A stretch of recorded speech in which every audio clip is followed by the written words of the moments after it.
Well, free speech and religious liberty are two of our most cherished protections. But if one Muslim group gets its way, that could change, not only in the U.S., but around the world. They're pushing a UN resolution to criminalize criticism of religions. As John Jessup reports, some worry that effort could be used against Christians in Muslim countries. In the United States, Americans are free to worship as we choose, whether in a church, a synagogue, or a mosque.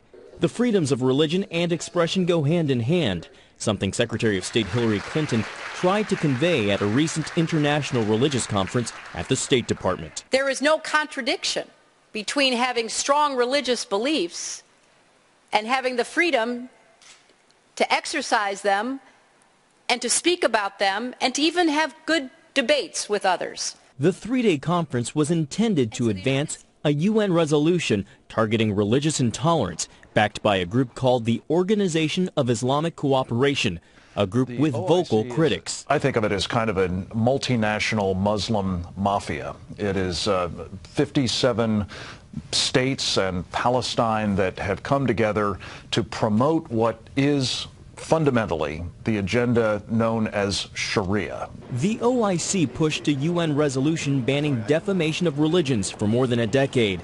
The U.S., along with religious rights groups, fought that resolution, saying it was designed to prevent criticism of Islam and give cover to Sharia-based blasphemy laws like those in Pakistan. The countries pushing this resolution, their populations are 90 to 99% one single religious group. What is the problem here with the 1% speaking out, and why is that such an issue that needs to be handled at the international level? Asia Bibi, a Christian mother of two, has been sentenced to death under Pakistan's blasphemy laws, and public officials who've spoken out against them have been killed. The O.I.C. eventually dropped the defamation effort in favor of Resolution 1618, which the U.S. supports. But some believe it, too, could be used to introduce blasphemy laws in Europe and the U.S.